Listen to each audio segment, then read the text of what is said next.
Another funny thing, I don't know if I should say this or not. Oh no! Every single filmmaker who has a bad guy in their movie it's supposed to be a secret wants to murder me right now. Hello, I'm Ryan Johnson. I wrote and directed Knives Out, and this is Notes on a Scene. Now you heard something. Spill it. I just heard two things.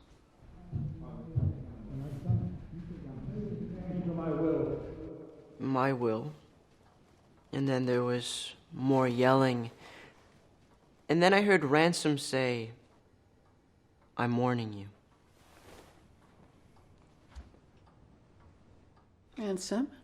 So this is one of the first scenes where Chris Evans' character Ransom has just shown up, and it's right before the family is going to read the will, and Chris has breezed into it and kind of thrown everybody into chaos. So this was also kind of the first scene where we actually had everybody on set at once. And with these actors coming together to play like in an ensemble, it was so much fun. It was because everyone showed up just ready to play. The way it feels in the movie, that everyone's kind of having fun, that's genuinely the way it was on set. So Jamie Lee Curtis, who I love so much, she and Daniel and some of the other actors, everybody was kind of setting the tone on set.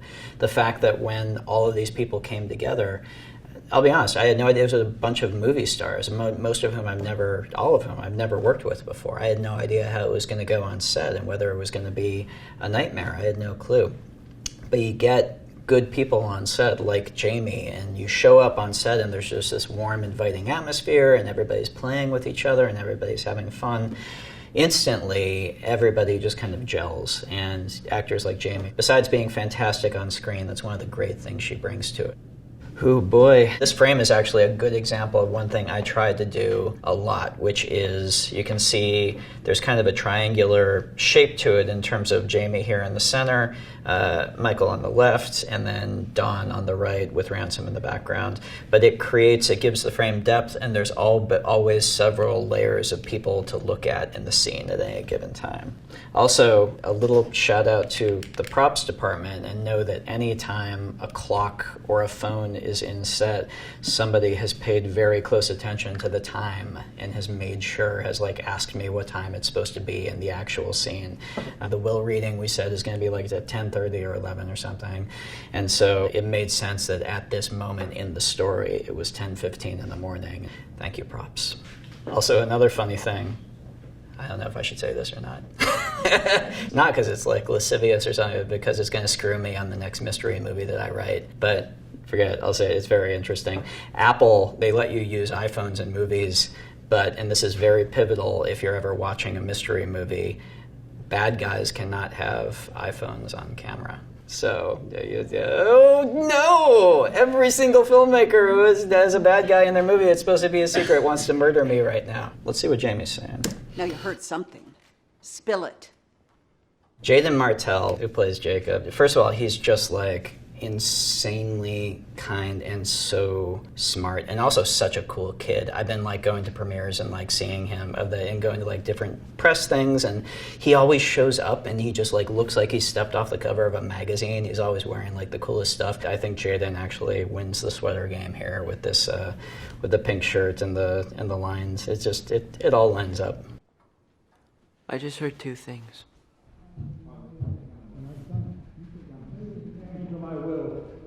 My will. And then there was... Again, always looking for ways composition-wise to get more than one actor depth-wise into the frame. So you have a couple things. You have Blanc, who is absorbing all this. You've got Marta, who is watching Blanc because she's very nervous. She's trying to, at this point in the story, kind of fool him. And then deep background, you've got Noah Segan, which is always fun to have Noah Segan in the frame. And then Harlan looking over it all as the portrait. A little technical thing. When we started shooting the movie, we didn't have the painting. It wasn't done yet. We had done a bunch of revisions to it, and we just didn't have artwork that we were happy with yet. So when we actually shot this, and every single shot that you see in the movie that has the painting in it was a green screen. We just had green inside the frame. And we had some amazing effects guys who went in there and comped. We took like a high quality photo of the painting and they comped it in for every shot. Not crazy. Also, Daniel Craig wasn't there for the entire shoot. He just did all of his stuff on a green screen stage in one day. No, it's not true. Daniel was so dialed in. It's funny that in this scene he's not talking at all, because I'm about to talk about the last 30 minutes of the movie where he just talks the entire time. And Daniel showed up to shoot those last 30 pages and had the whole thing memorized like it was a stage play. He just had it down. He could have done. I ended up throwing out all my little shots and going for longer and longer takes so that I could just give him runway so that he could just keep going, because he had it down, and the longer you gave him, the better it got. And Ana de Armas as Marta, who again is mostly listening for this scene, but this is. Anna has done great work before, and she's been working for a while, but compared to how high profile most of the other actors were in this movie, she was one of the lesser known actors that are showing up. And she is, again, really the center of the film. And for Anna to step into the center of the movie with the confidence that she had and really carry the film to the extent she did, I just think she's extraordinary. There was more yelling. And then I heard Ransom say, "I'm warning you." So this is a good example of Michael Shannon being, you would not maybe expect this, but he was the funniest person on set. And so this little football goal gesture that he does, which cracked me up on the day, that was entirely just him coming up with that. But there were a lot of lines, we're going to get to a line down the road, which were some of the funniest things in the movie that Michael just came up with on the day. This cookie right here inside his mouth. I'm so happy I have this pen. You would never know that I was talking about it. Oh, yum. Look at those cookies. Delicious. These are these Belgian cookies right here. And actually, when we screened the movie at the Ghent Film Festival in Belgium, everyone was so excited that we had these cookies in there, because they were Belgian cookies. They're very buttery, and I picked them just because I thought they looked cool. And then poor Chris. Anytime you see an actor eating food in a scene, pity that actor, because they've had to eat that food all day long. And these cookies, you eat 2 of them and you feel like your throat is coated in butter. And Chris was pounding these all day long, so I feel very bad for him. Ransom? What's that mean? With this, it's all about blocking. And blocking or staging was kind of my big lesson in this movie. Anytime there's multiple people in the frame, especially, trying to figure out how to line up your shots, first of all, so there's depth, so that it's not just kind of a police lineup with everyone on the same frame, but then also so there's kind of a shape to it and multiple things to look at, so you're getting value out of all of these amazing actors in the same frame at the same time. I think it means our father finally came to his senses and cut this worthless little brat out of his will. So I guess you're gonna have to sell the Beamer and give your notice at the country club. Michael Shannon, who is one of my favorite actors working today, I was excited that he wanted to do this part, because usually when Shannon shows up on screen, he can be playing very intimidating characters. He's incredibly good at kind of playing heavies and bringing kind of a menace or bringing a strength to the screen. And the idea of seeing what he would do with a part that's kind of supposed to be the weaker brother who's kind of trying to compensate for that by acting tough but is not really there, that to me seemed really, really interesting. And he's also hilarious. After working with him, I think he's got to do more comedy. Michael Shannon for SNL, please. And kick whatever fashion drug you're on, because if you think... This scarf, I just want to call out this scarf. Jenny Egan, who was our costume designer, I gave her the note that I wanted Ransom to be wearing incredibly nice clothes that he obviously didn't take care of. And so that's why he's wearing beautiful sweaters throughout the movie that have holes in them. And he's wearing, you barely see them, he's wearing these Gucci loafers, but they're completely worn out. And he's stamped the heel back on them and kind of ruined them. But this scarf, when she put that on him, I was just yeah, that's awesome. If you think that after all the bridges you burned, after all the shit you said, after everything that you put this family through... Rikki Lindholm is a comedian, singer, and writer, and she's in this singing duo, comedy duo called Garfunkel and Oates, and I've known Rikki for years. She had an amazing scene with Daniel's character with Benoit Blanc that is one of 2 scenes that ended up getting cut from the theatrical version of the movie, and they are both extras on the home video, so you'll finally be able to see her great work in this scene with Daniel, which I'm really happy with. And then Catherine Langford is awesome. She, along with Tony, Catherine's also in Aussie, and she's so good at accents. I slowly realized, like, when you're just talking to her in between takes, depending on who she's talking to, she will adjust her natural accent to match yours. And so when she's talking to me, she's talking in an American accent. Talking to Tony, she's back into her Australian accent. Daniel, I swear it starts like lilting English. It's just, she's just so skilled at it. It's just like, she's not messing with you. It's just like second nature to her. And she's been working so much internationally also. She's like, every single movie she does, she's in a different country. So it's possible her brain is just not sure at this point what accent she actually is. But she was lovely. And Tony, go Let's!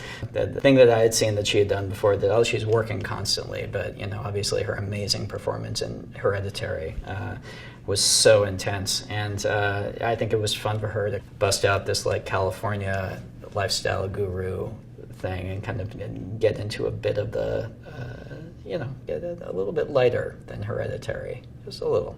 You put this family through for the last 10 years, that any of us are going to support you, that any of us are going to give you, like Dad liked to say, a single red dime. You're nuts! Story-wise, Ransom, who is kind of a very main character in the movie. I'm not sure how far we are into the movie here, probably about 40 minutes or so, 45, maybe a little bit more.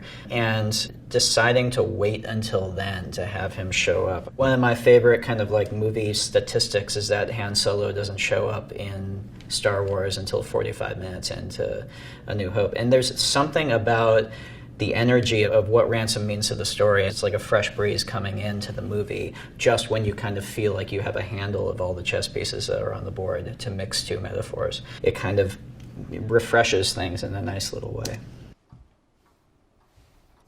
Don Johnson, ladies and gentlemen, my less attractive younger brother, Don Johnson. Because Don has done his TV show, first of all, obviously working on Miami Vice, but also Nash Bridges, because he's done it for so many years. He's a director's actor. He's very aware of the technical elements of shooting. And so he's aware of what you're doing with the camera and why, and he's very good at playing to that. He's got an incredible skill, and he's an incredible pro. And I think he's quite funny in the movie. Son. Father. Did Harlan tell you he was going to cut you out of the will? Yep. I love Michael Shannon just doing that little thing, which, why do I feel like we shot Shannon's thing first? So I don't know how he knew to even do that. Well, and he's done what none of us were strong enough to do. Maybe this might finally make you grow up. This might be the best thing that could ever happen to you. Thank you. My mother, ladies and gentlemen. There's all these crazy, we've been kind of in close-ups for a while here, but like, you can always watch the movie if/when you get bored. You can always just look at the background. And David Schlesinger, who was our set decorator, he filled this place up with all of this incredible stuff back there. There's always something to look at, whether it's the paintings on the wall or the knickknacks on the table or what have you. All of that stuff is David. David Crank was our production designer, and he and Schlesinger just really went to town on this. Look, this is not going to be easy for you. So with Ransom here, there was that other angle, which is kind of 45 degrees off to the right of this, and then there's this angle, and we have 2 cameras on him getting them both simultaneously, which is really useful because of eye lines, which is an absolute nightmare anyway, and in that situation, it is a beast. Essentially, the deal is, right here, Chris is looking left to right. He's looking this way at Tony, who's talking to him. And the reason for that is because on Tony's shot, if I can get back here, she's looking right to left. She's looking that way. So the characters are essentially, you feel like they're looking at each other. It creates that illusion. Basically, it's the reason we have that other coverage on him is because there are other characters who have the opposite orientation, like Dawn is looking that way at him. So this would feel like they were looking across from each other. If Chris's chair is here, and Chris is sitting in the chair right here, this is Chris. Essentially, the camera you're looking at is low and here, you know, and Blanc is like back here. And the other camera for the other angle is over here. And so this simultaneously covers, if he's looking at Tony, who's over here, so his eye line is this way, so well, you can see with this other camera, he'd be looking left to right, not right to left. But with this camera, because Don, he's like over here, this camera covers for when he's looking at these other characters. So anyway, and we did that a lot. We figured out how to use multiple cameras to cover eye lines. Very occasionally, there will be situations where we'll use two cameras and get kind of a wider shot and a closer shot. Usually not, though. Usually, if we're using two cameras, it's similar size on the same person, and that's because of lighting. If you take a look at the lighting on Chris, there's this beautiful shaped lighting that Steve has done where this side of his face is kind of shadowy, you have bright here, and there's all of this equipment. There's probably right off screen here like a massive lit up flag that's kind of creating that shape.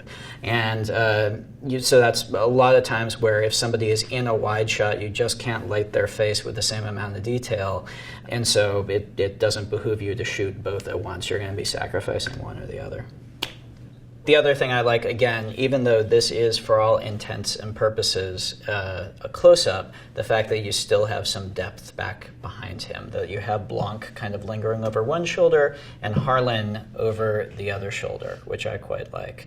And that's one thing especially when you're shooting close-ups, especially when you're shooting anything with an actor, always trying to figure out when you're doing the blocking, geography-wise, having part of your brain thinking, is there depth back behind them? It's always going to be prettier than if they're just up against a wall. Sometimes it's unavoidable, and it can get tough because this was a real location. This was a real living room, actually, in a real house. And it can be tough because that means you're usually kind of like scrunched in, and it can be a battle. And a lot of times, it's incredible what you'll end up cheating and what you can get away with in terms of cheating. Not in this shot. In this shot, it kind of like worked out. But very often, you'll have something where, let's say, if in the space of the room, the chair that they're sitting in is actually literally right up against the wall and you have to be shooting in this direction. You'll be amazed, especially in a shot like this, where it's sort of a longer lens and the background is kind of out of focus. Very often, usually we'll pull the chair out an absurd amount, sometimes even like halfway into the room, and find that when you shoot it, you can get away with the cheat and it just ends up looking a little prettier. But it'll be good. Nothing good is ever easy.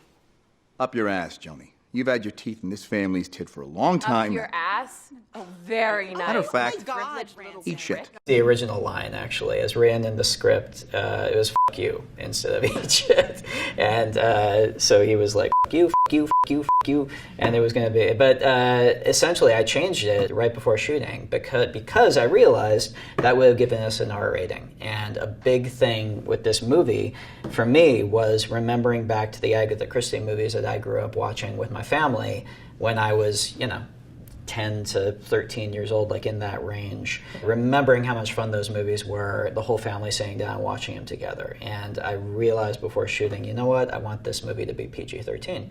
So I went through, there were actually a ton of F-bombs in the movie. I ended up taking all of them out, except for 2, I think. We got away with 2. We had cast Chris at that point, so we were riffing, like, what should he say besides "f*** you"?